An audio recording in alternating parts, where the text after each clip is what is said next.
साध्या वेळ सुद्धा देऊ शकत नाही या राज्याचे मुख्यमंत्री, यापेक्षा काही दुर्दैव असू शकत नाही. नमस्कार, हे आहेत गौतम मोरे, पुरोगामी चळवळीतले ज्येष्ठ कार्यकर्ते. 1983 पासून दलित चळवळीत, पुरोगामी चळवळीत ते काम करतात. राज्याच्या दक्षता समितीने दलितांच्या संदर्भातल्या अजून बैठक घेतली 2018 पासून. आपली काय प्रतिक्रिया आहे? आपण कसं बघता याकडे? खरं तर ॲट्रॉसिटी प्रतिबंध समितीच्या बैठका न होणं ही अतिशय गंभीर बाब आहे. म्हणजे कायद्याची अंमलबजावणी करायचीच नाही असा जो काही या ठिकाणी महाराष्ट्रात जे चाललं आहे ते अतिशय गंभीर आहे. अनुसूचित जाती आणि जमातीच्या लोकांना अनेक अत्याचार होत आहेत. त्याच्या प्रतिबंध असणाऱ्या कायद्याची अंमलबजावणी करण्यासाठी जे काही बैठका घ्यायच्या असतात त्या बैठकांना साध्या वेळ सुद्धा देऊ शकत नाही या राज्याचे मुख्यमंत्री, यापेक्षा काही दुर्दैव असू शकत नाही.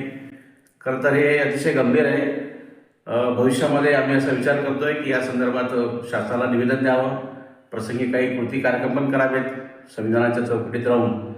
तेव्हा सरकारला जाग यावी आणि या अन्याय अत्याचाराच्या बद्दलची जी काही माहिती आहे ती सरकारने अतिशय काटेकोरपणे ज्यांना खरं तर शिक्षा व्हायला पाहिजे, कायद्याचा वचक बसायला पाहिजे, या पद्धतीने काम चाललं पाहिजे, त्यासाठी पावले उचलावी. अतिशय संवेदना नसलेलं सरकार हे आहे, तेव्हा त्यांनी याची जाणीव ठेवावी. त्यांचं असं म्हणणं आहे सरकारचं की अत्याचार कमी होत आहेत आमच्या काळात. असं अजिबात नाही आहे. त्या संदर्भातले खरं तर अनेक रिपोर्ट आहेत, सरकारनेच प्रसिद्ध केलेले रिपोर्ट असतात.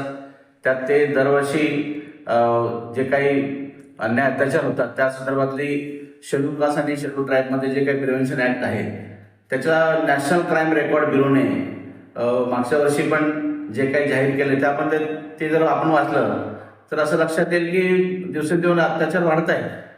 आणि बऱ्याच केसेसमध्ये असं होतं आहे की लोकांना शिक्षा होत नाही किंवा पुरावे सापडत नाही किंवा जे काही साक्षीदार आहेत ते हुसटाईल होतात. अशा अनेक घटना आहेत.